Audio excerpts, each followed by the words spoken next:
connect to everything else. So Facebook, YouTube, LinkedIn, everything else goes live together, but Instagram is special. So you have to go to a different side. Let me see. Okay. See us on Instagram. Yay.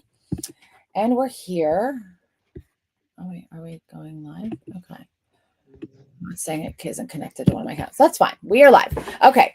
Good afternoon. I am Amanda Marino, and I host Recovery Solutions, which is a very diverse platform where I interview different therapists, clinicians, people that own programs. Last week, I had on people that had an IV and wellness company, and how that can benefit mental health. So my goal is to try to bring people on to put quality content out there, to have good professionals, to learn something, have some takeaways. And Phil is a wonderful dear friend of mine who also is the admissions director. And I believe you might have some other titles. If you don't have them officially, you definitely do them for Augustine Recovery Center, one of my favorite programs for all men. All men still? All men. Okay. So Phil, I think people on my page know who I am, the owner of Next Level Recovery Associates and soon to be Next Level Wellness, and just coming out with AmandaMarinoSpeaks.com. So Phil, who are you? And then I'll ask you some more questions about your passions. Absolutely. So again, thanks Amanda for that wonderful introduction. I've certainly loved working with you over the years. We've had some really fun times, from doing A&E intervention to working on collaboratively with some of the difficult clients that we've helped over the years. And so but yeah, I'm the admissions director with Augustine Recovery here in St. Augustine, Florida. We are a boutique treatment center in the sense that we are small. We've got 24 beds total.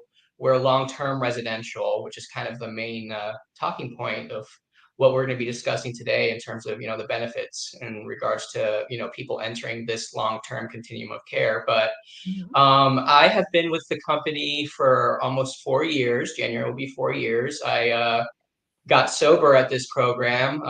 I was very blessed that my mother found me this place. I knew I needed something different, something a little bit longer, something that was going to probably be a little bit more intensive than what you would normally find online. And I was blessed, to walk through the doors here in April of 2020. Was your first time in treatment when you went to Augustine? Oh my God! First and only time in treatment. Yep. Here you. Yeah. But it wasn't easy. But so I've started off as a tech here. I did that for a year, and then I transitioned into the admissions coordinator role, and then about 9 months in I became director of admissions. But that, as you said, that title with it comes with a lot. We're a small program here, so I help oversee case management along with our director and family and client experience and the director of operations. I work with families on helping understand insurance and how out of network coverage works. There's a lot of misconceptions with that.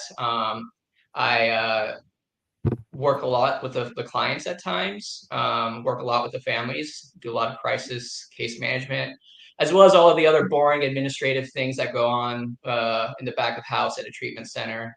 So I've been blessed to really learn and dive headfirst into this experience. It's really taught me a lot. You guys have a really good group over there. Like, there's this funny thing that I have with the whole team at Augustine, which is one day I will hear from Phil, Tony, and Jason, and none of them will know that all of them have all reached out the same day. Like Jason, and especially Jason and Tony, it's like literally like the same time they've called me before, which is so weird. And Jason's in Hawaii and Tony's in Florida. So yeah, you guys just have like a really solid, good team over there, great medical team, all the therapists, just anyone that's been involved in Augustine, are all good people. And a lot of you have been there for a really long time, which speaks volume, and you really deeply care, Say hi to Sarah. She's here. She's saying hi to you and I, Phil. Hey, Sarah. So okay. So you were blessed to like have this as your first place, right? But like you said, not easy. That's a kind of also like a bite to chew off and swallow. How old were you? I was 31. I'll be 36 on Friday. So birthday. Yeah. um So you know, had this opportunity and like what kind of had this become your passion? Because like I know, listen, I went to treatment for 80 something days, 86 days, something like that. It was not a length of time. I just said, keep me till you guys think I'm ready. I don't want to do this again because I'd done it many times before.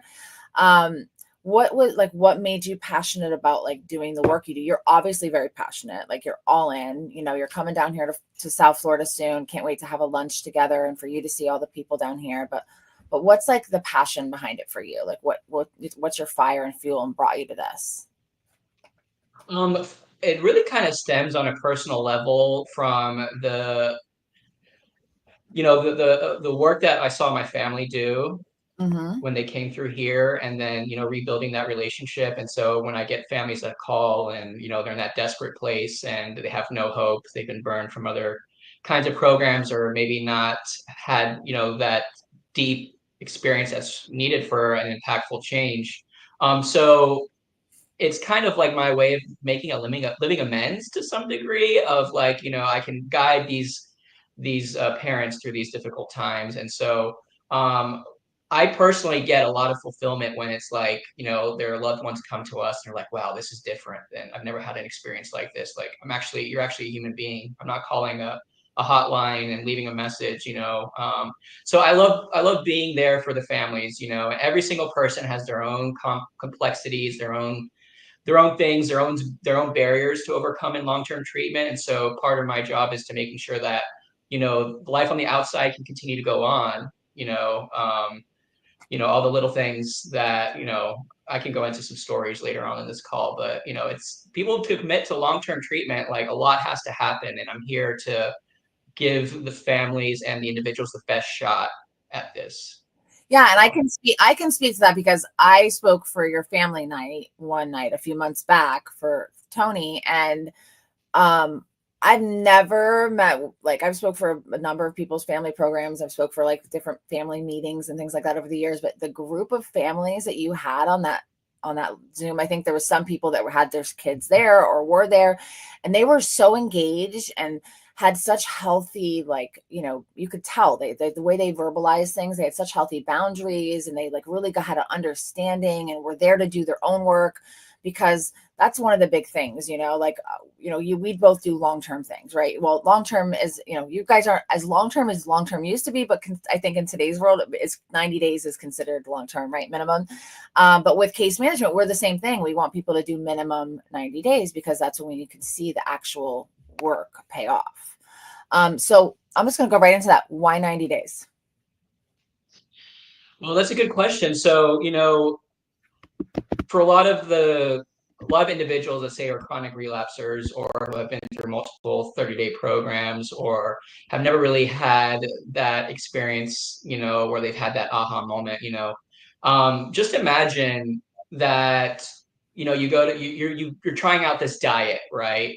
Right. And 30 days on a diet, I've got this. Let's say you went to like a retreat and you're doing this diet for 30 days. As soon as you leave, you are back with the same triggers and temptations. Now, you're dieting off of drugs and alcohol to some degree. It's that much more difficult. And so you really need the time and space as well to do trauma resolution.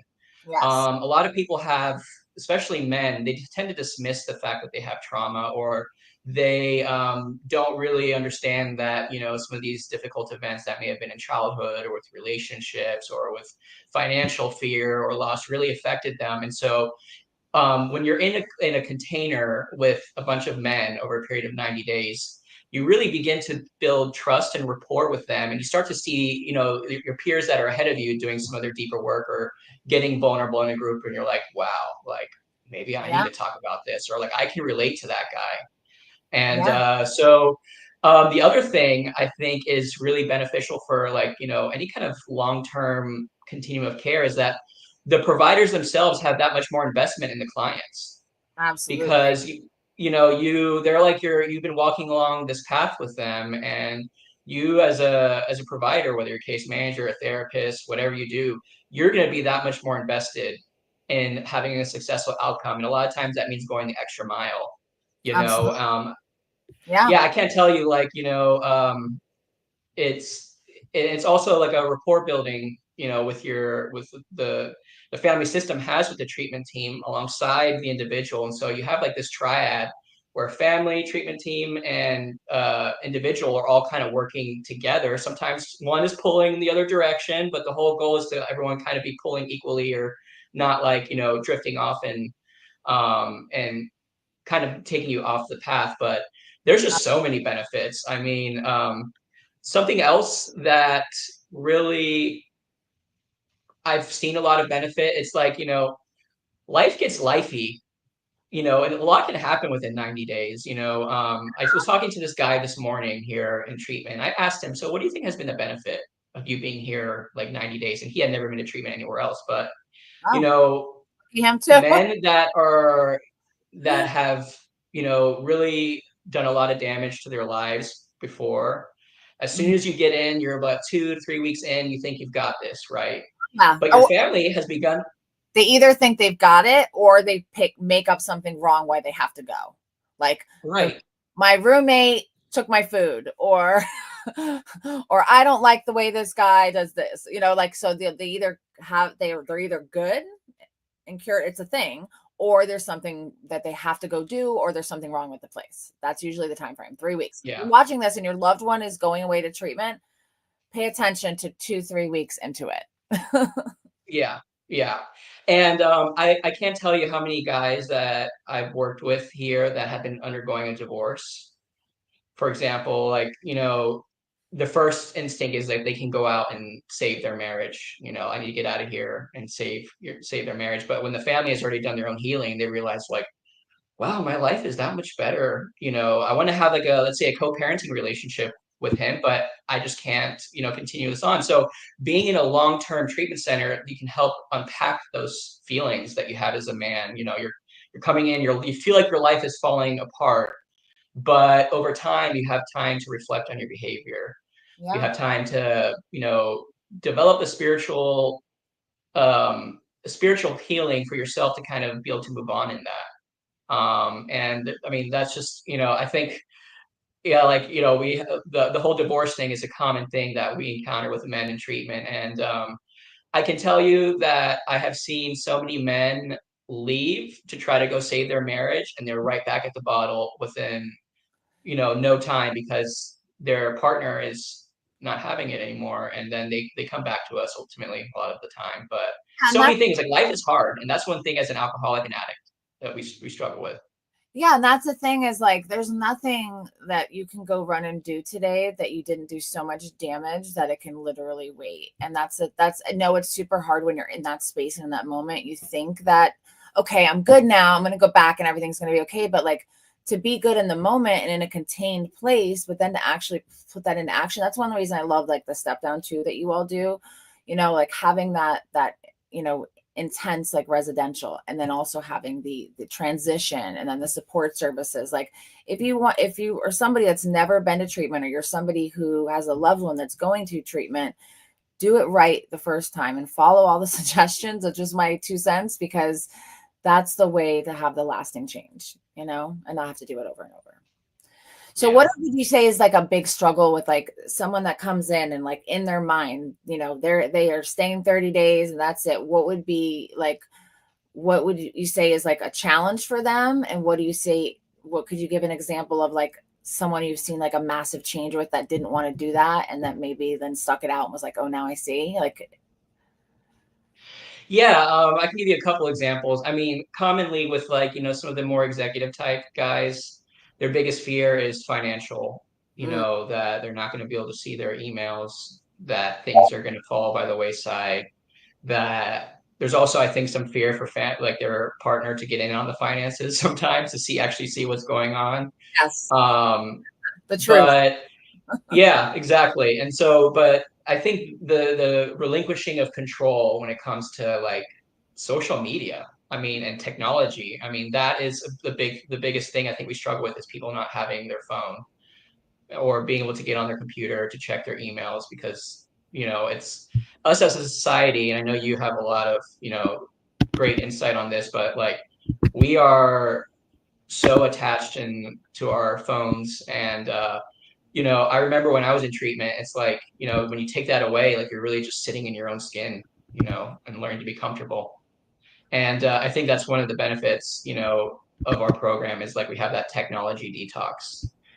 Yeah, is that really hard? Because back, when I went, and many moons ago, I mean, we didn't have that, but we had like a landline phone. Like I remember, and everyone would fight over their 10 minutes with whatever.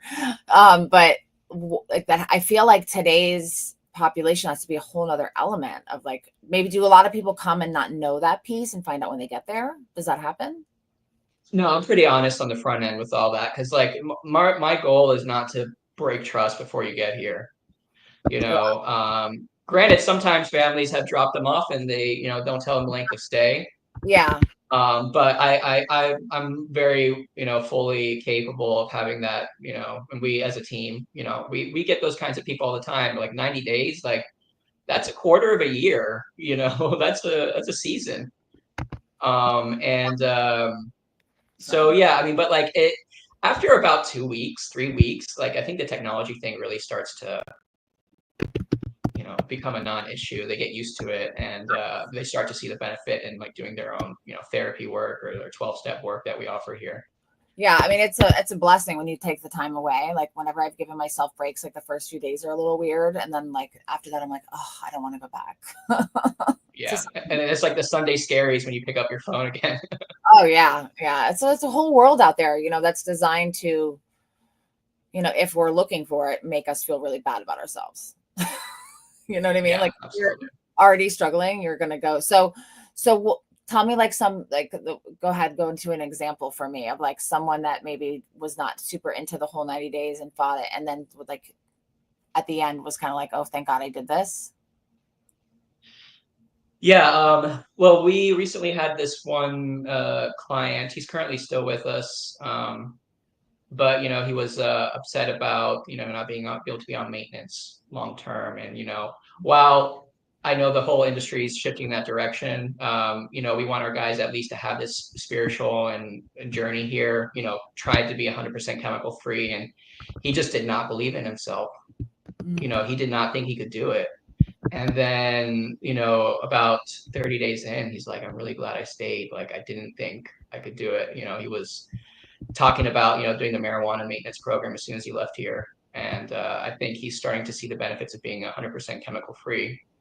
Um, I also, you know, for let's say, you know, wives or, you know, husbands of our clients that we get, um, it's a good time, like, you know, time apart. You know, they need to heal, they need to figure out who they want to be, they need to figure out their own boundaries and realize that they may not need their, you know, loved one who's in treatment all the time to handle all the things on the outside. And I think you know, we've had guys who've like been on, you know, own businesses and companies, and they come to us and they're so scared of relinquishing control to like their family members to take over. And then when they leave, they're like, actually, you guys can take this. I'm gonna just focus on my recovery and chill now. You know, you guys learned it. You guys did a good job. You know, so I think it just kind of also can build resilience and belief within your own support system that they can take care of things. Yeah, and a lot of times, like families or loved ones like think that they have to kind of manage their loved one's recovery, and it's nice when people can kind of separate those two and work back on that, just like that relationship piece, you know what I mean? Like brother sister, mother father, husband wife, like those kind of things, like building those relationships, not being like, okay, well, are you doing this and this, and like I think you guys help the family with their own work and that process. Well, I know you do. And then the individual. Right. Mhm. So about every 5 weeks, we do a 3-day family therapy intensive on the property. They're called family weekends. And we have essentially a curriculum that's based off of 3 different themes. One is family systems, which is a psychoeducational piece on kind of family systems and communication. And, you know, there's different experientials. And so we see some very, very powerful work of like, you know, people actually getting honest in a group setting. You know, a lot of times it's like that one child or that one significant other who gets honest in group about something, and then their client is there, and then someone else gets the courage to do this, get honest and, speak some truths. And the other things we have is around grief and loss, but we call it grief and growth because Yeah, it's positive. we want it to be a little bit more positive, because, there's some post-traumatic growth that can occur from anyone, overcoming, some serious grief, whether that's death, loss of a job, loss of a relationship. And then the last one we have is we call mind, body, spirit, which is essentially the neurobiology of addiction and trauma and how they're linked. So, it's in terms of like healing that family component. I mean, the families get here and they're like blown away. And they're learning, we're doing this kind of stuff every day. Yeah. And then by the time they leave, they're like, I'm just like having an emotional hangover. And it's like, well, could you imagine how hard it is for your loved ones to be doing this every day? And be immersed, And like immersed in it, right? So the family's getting like a taste of the version, but like the person in treatment is getting like they're fully in it and living it every day for for a nice chunk of time, which is dedicated to making this the time. yeah, absolutely. And it's always kind of cool because we have you spoke about our Wednesday family support call. Mm. It's a lot of times families already know each other. They know the tea when they're coming in, like, and then the clients are like, how did they know each other already? And they've already kind of formed like their own support system before they come. And we've had families, try to like, can we start a Facebook group with only families? We won't call it Augustine Recovery. And it's always been like, sure, but just don't share client information, but Yeah. the kind of relationships we're forming on all levels with all the staff, from the tech staff, medical, all the way through the whole family system is amazing. We just had a family alumni weekend, I think it was beginning of October, and it's super cool to see the kids come, people speak, play games, eat, and just kind of catch up. People flying from all over. It was pretty cool. Yeah, that's just so awesome. And I remember the one I was on. So you're talking about like all the families that like kind of bond and know each other. But I did note there was one new family member on there, and they were very much welcomed and like given that, like kind of brought into the pack, like just because it was their first time there, they were nervous, they didn't know what to say, and they were kind of like supported by everybody else, which is also beautiful to see, right? They're kind of doing that on their own because of how you've shown them the way. Yeah, and that's just kind of the benefit of being in some sort of long-term treatment, whatever it is. It's like rapport building. I mean, some of the relationships these guys you'll make, will last a lifetime, and I know, like, when, let's say, one of your buddies in treatment is struggling on the outside, a year later, like you have someone that you can reach out to that is still sober and doing well, and that has definitely been an effective tool for people when they leave, because everything about me, I know everything about you, my parents, all my traumas, all my dirt, all my secrets. I did a fifth step with you. It's pretty cool to see. Yeah, I love that. And I just had like this little, even though you mentioned at the beginning, it just hit me. So like Phil is a very special person. He goes the extra mile. So when we worked on the show together, we had some struggles with a client actually getting on the plane. And, Phil actually went up himself and got the client, which I thought was amazing.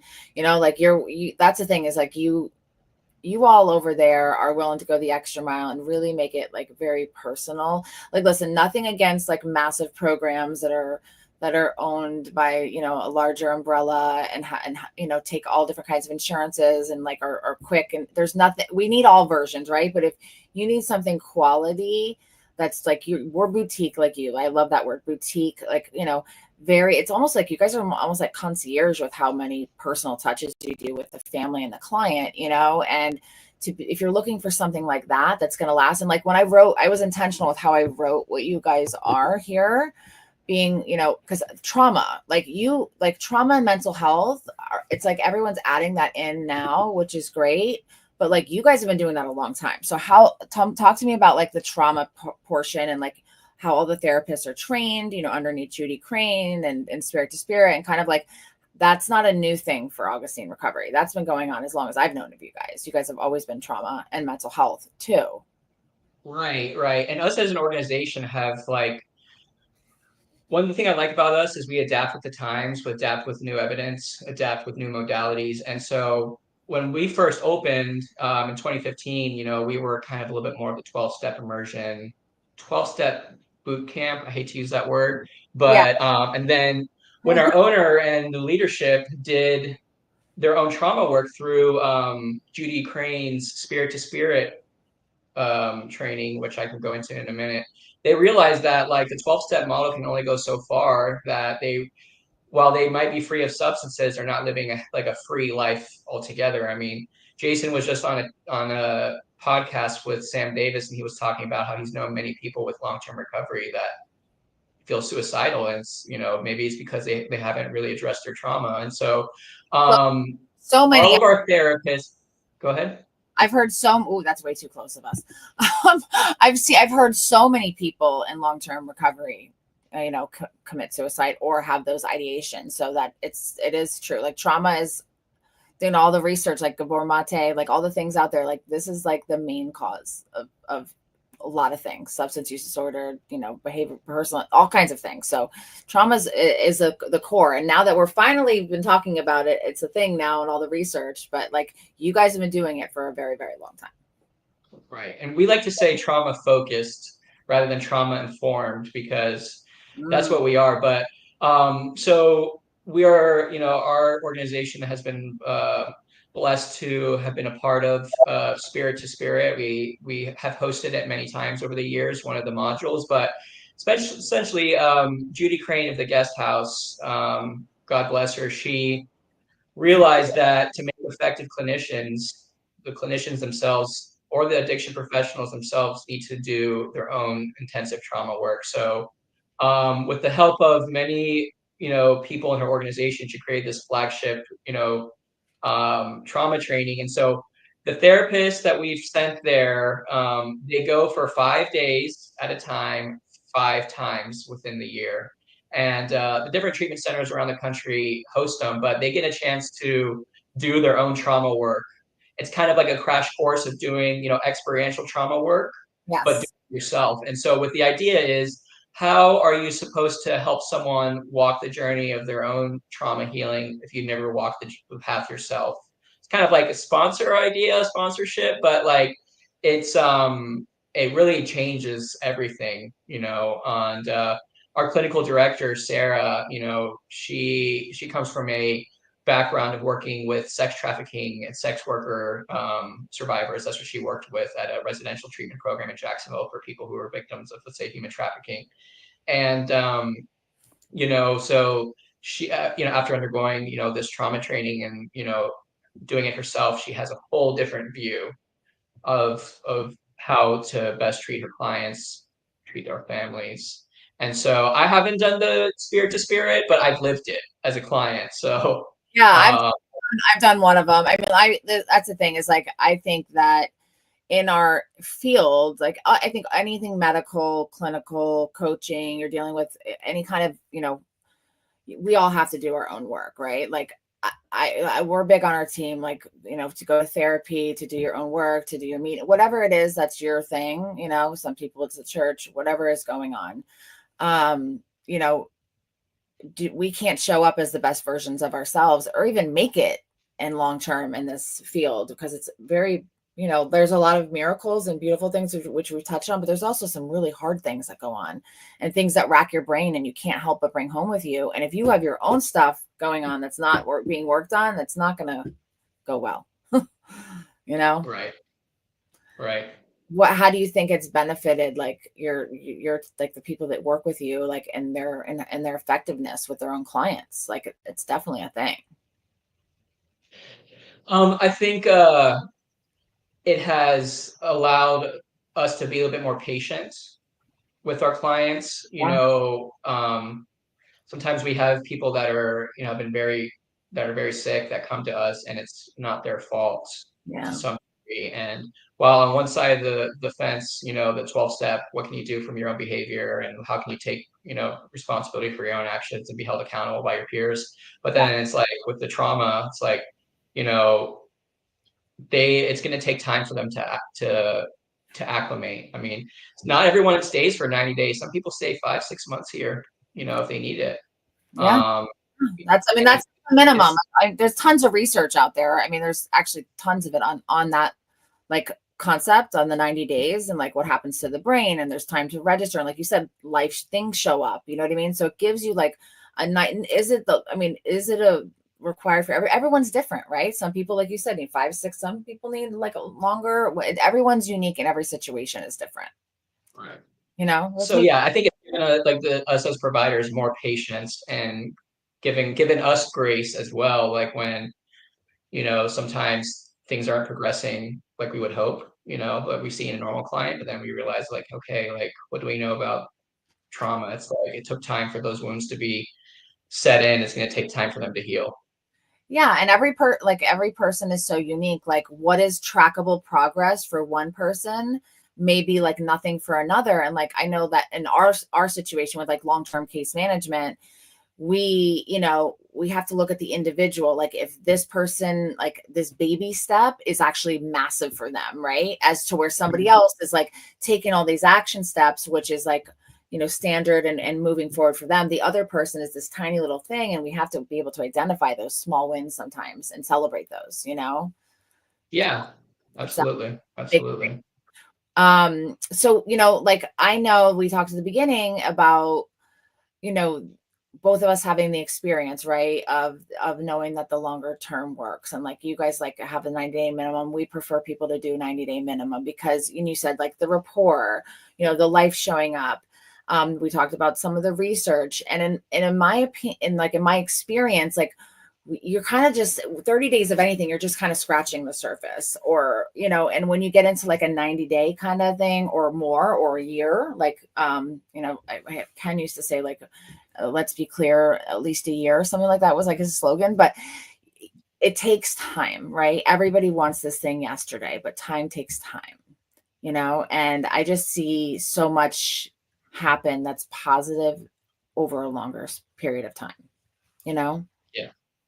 Yeah, like you ever like, look back on that first year of recovery and then you like cringe at yourself, like kind of like how you're like, wow, how you used to think back then and like how you think now, and you felt like you had all the answers. It's like sometimes I do that now, like I cringe at myself, like the Yes. thoughts I was having. It's just it's for sure. I mean, but in this journey of recovery, it's like life, is going to be all up and down, but like, your brain is just going to heal. Like, I think I was a methamphetamine user and I don't think I slept like a normal person for years. And then that whole other year after,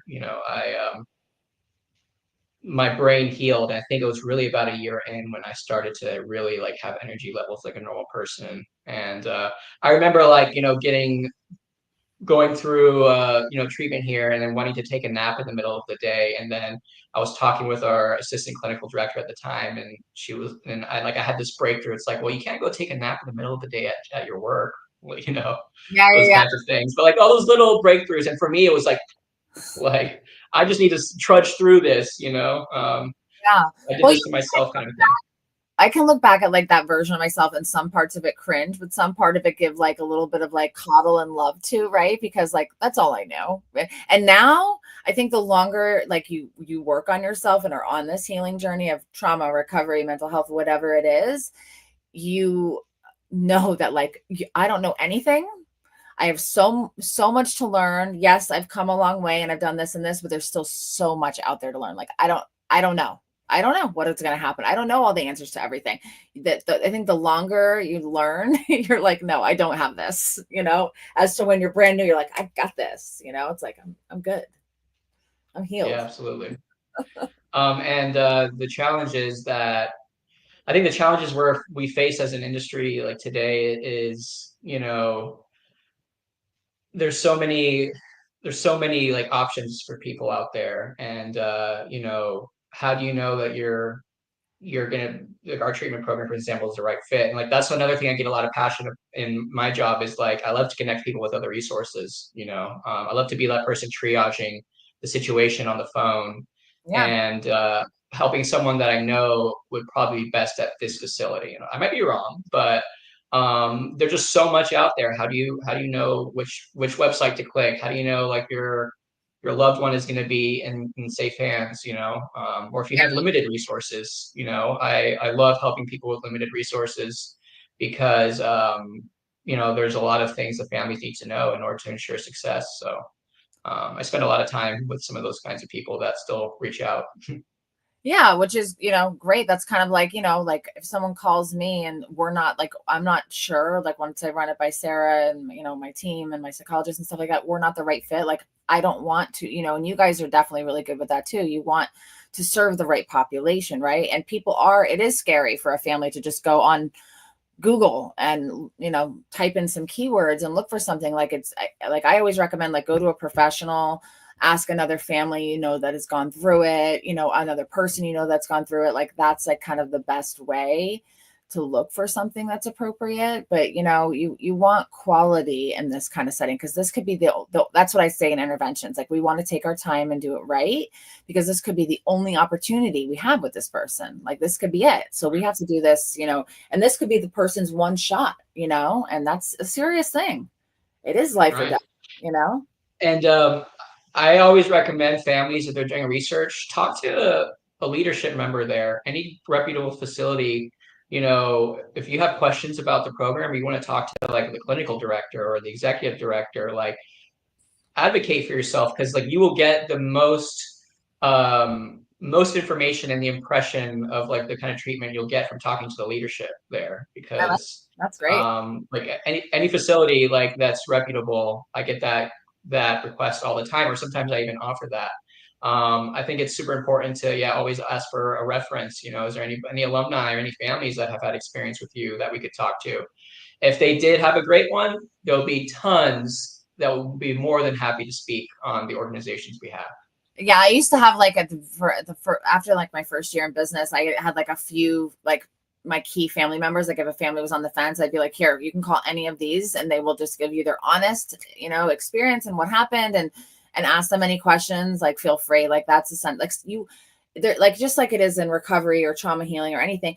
The connection of knowing that somebody that's gone through what you're going through, that alone brings a sense of peace and comfort, and just makes you feel not alone. Because people out there, that's one of my things right now is I'm focusing on, is not just like our arena. Like, we can all go to a behavioral health conference, right? And we all know all the solutions. We all know what programs work for what kind of providers do different.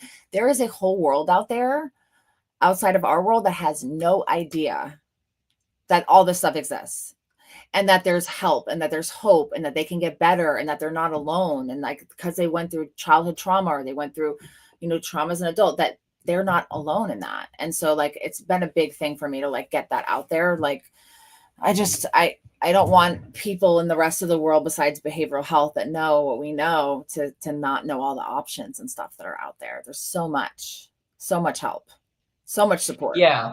And I have not had this opportunity myself, but there's some great trauma intensives that people can sign up with, in every region of this country, that, if you or have a family member or you yourself are struggling, with your own trauma, like maybe residential treatment isn't the option for you, but they have like, these intensive trauma workshops that you can do, where you can do some real, smaller group setting type trauma work out there. And I referred a few families to those kinds of options, Yeah.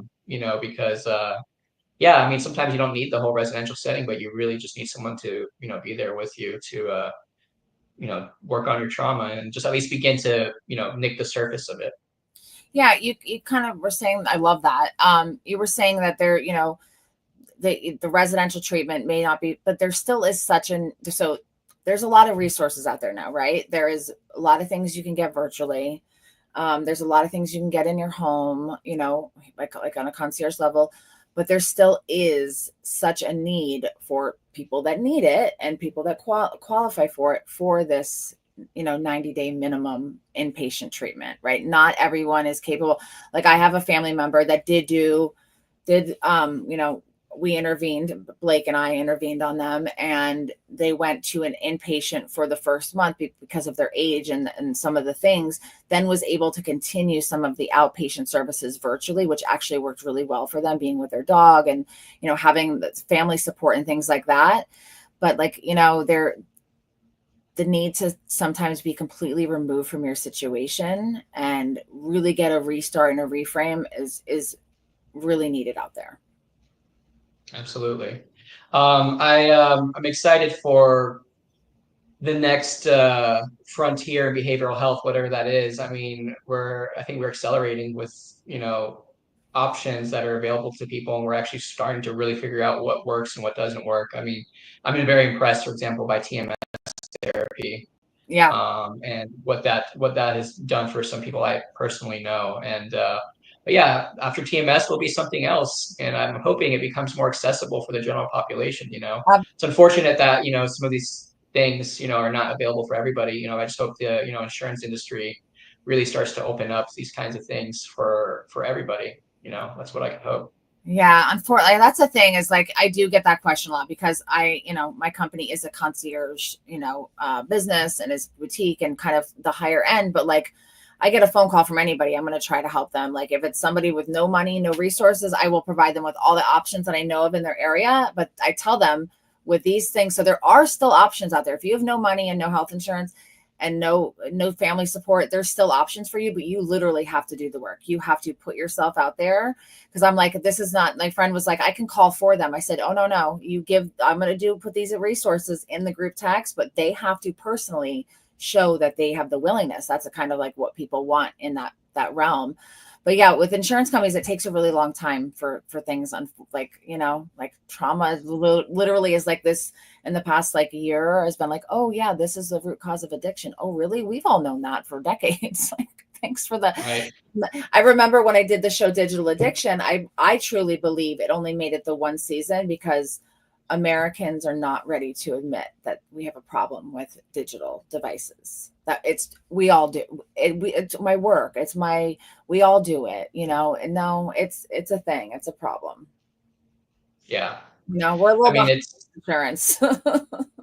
I hope they do too. Yeah, just think, I can't imagine how they did treatment before we had electronic medical records. Oh yeah. Like remember, I had a paper record. I found my treatment in the yellow pages. Do you remember? Are you too young for a yellow? Do you remember? No, I remember the yellow pages. Okay, that's where I found my treatment center. Really? Yes, I did not Google. Wow. There was no group. You just didn't do that for things like that. Like I knew of Betty Ford in California because I had been there forever. And I knew locally here, like Sunrise Detox and Beachcomber were kind of like, just because my aunt had been in and out of treatment. So I knew of those, but there was not, even down here, there was barely anything. It's crazy. It's come a long way. We've come a long way, but like you said, we still have a long way to go. We do need to have more resources preventative for people. We do need to have more resources. Like a friend of mine sent from their partner's company that they offer now just for being an employee, 6 free therapy sessions and some coaching sessions, like for all employees and members of the household. And I was like, wow, like let's do that. Wow. Yeah, let's do that. Wow. Yeah. Another thing that has came to mind is that, a couple of years ago, we got our mental health residential license. And I think, I'm sure you can speak to this, but I think the industry is starting to move to call themselves mental health treatment centers because of it's destigmatizing to some degree. I do a lot of some of the case management, like the help with FMLA paperwork these days. And like, I always just refer to us as mental health residential instead of, substance abuse, because a lot of people can explain that to people, within their, working cohort or their family system. Oh yeah, he's in treatment for his mental health. And I really like that's, I think, the way the industry is moving toward is to treat mental health primary and then substance use disorder secondary, because as we've talked about throughout this call, that's definitely what will lead to the most effective outcomes for long-term sobriety. So I absolutely agree with you that I do like when people are doing it for the pure reasons like you all did, because everyone's trained in trauma. Okay, there's the mental health component. Sometimes it's people say, is it the substance use disorder or the mental health first? And like, obviously you're using the substances to mask something underneath. So that, but I don't like, I'll just be honest and transparent, even though we're on like 1 million live platforms right now, I don't love that people are doing it just because of insurance. Like that irritates me. like they don't really offer a mental health program or any kind of like thing along those lines, and are not able to support that population, but yet now we're doing it because insurance will cover it better. Like that to me is gross. Yeah. Yeah, I mean, yeah, you're right. There's a lot of places that are doing that.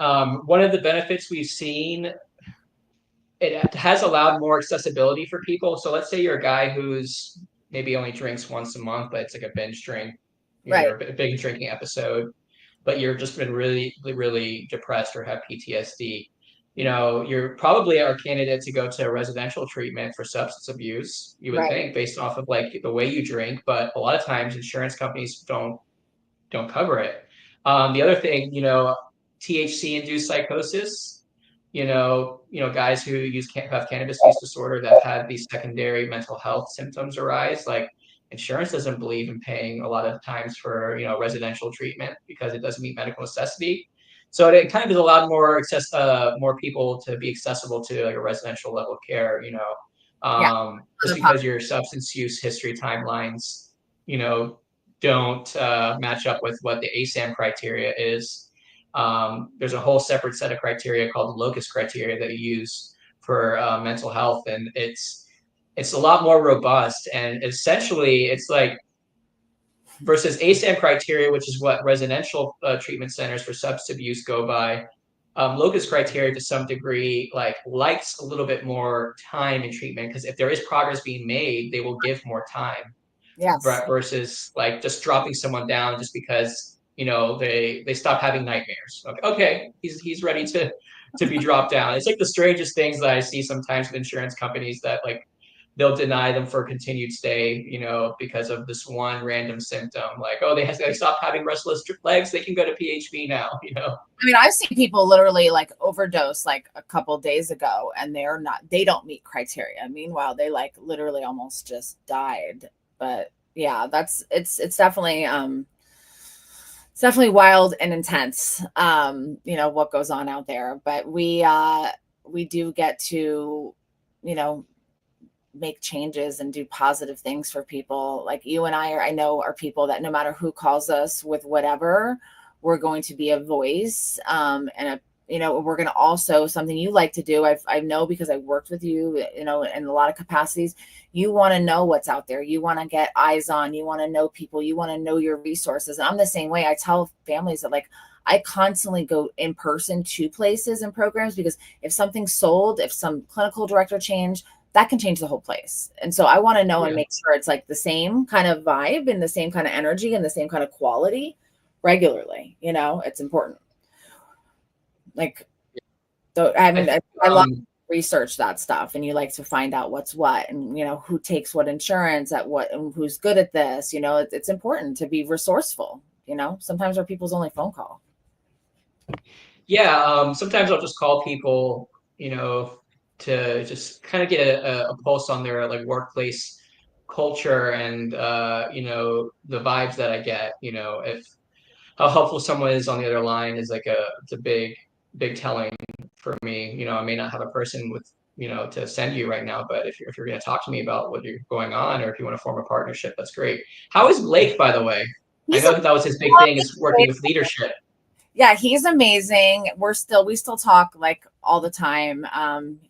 I still like, Sarah has to call him for certain things that are technical that maybe we didn't get from the beginning, because, he set up a lot of the stuff. So I believe that Next Level wouldn't be what it is today without mine and Blake's partnership for the 4 years, but I'm actually almost to a whole year of it just being mine, which is absolutely wild. But he's following his heart and his dreams, and I could not be more happy for him. I actually had him on our podcast recently, and he said it before the podcast was like a joke. He was like, "It's great to be on the podcast that I started, that's powered by the company that I started." And we were just joking, but like he took, listen, and he got interviewed on another podcast by a therapist friend of ours, Eric Bricker, and was like, I listened to it and it made me emotional. Like the guy Eric was like, looking from the outside, like, you guys are doing great, you're having so much success, like what would make you want to walk away from that? And for him, it was like he couldn't lie to himself any longer that this was not his passion and path anymore, and he was being called in a different direction. And for him to actually walk away from something that's thriving and go after something that's his heart and dreams, like I could not be more proud of him. He's doing Yeah. amazing. He's knee deep in school. He's working on all kinds of, like side projects and leadership and all that stuff, but he's really happy, Yeah, I'm proud of him. I did hear a little clip from his podcast about like the visceral feeling that you had that what you were doing is what you weren't supposed to be doing. Yes. And yeah, that was a great clip. Yeah, I mean, I sent that to somebody even. Yeah, I tried to like support him in a way that like trying to reframe it, but like when that doesn't work and like all that, like it was like clear. Like I was heartbroken because I was terrified. Like, how can I do this without him? Like, I don't know how to do that. Um, but at the same time, I was so proud of him. You know what I mean? So it was like this, like if I push my personal stuff aside, I'm super proud of Blake, but personally, I'm like terrified and mortified, but we have to follow our path and follow our dreams and do what's best for us. And that takes a lot of bravery. Like me starting on my own, like who the F do I think I am? You know what I mean? But I believe that this was like where I was my calling. Like I trust, that's another thing you get as a gift of healing. You can trust yourself. You can trust your gut instincts. We can, like, I can know that if not nobody else in the world knows why I'm doing what I'm doing, that it's still the right thing for me, like between me and God, and I believe that's kind of like what Blake did. So where can people find you? Where can they find Augustine Recovery? Because we are at our time. Because I was late. So you can go to our website, augustinerecovery.com. We also have social media on Facebook. Our owner, Jason Chain, our fearless leader and visionary, has been creating lots of content. So I would definitely give you guys the tip to go check out some of his TikTok videos to kind of get an idea of the kind of work we do. But Is that it, Phil? Because I'm putting it in the chat. AugustineRecovery.com. Okay. Okay, awesome. And how can people find you if they want to see your sweet face?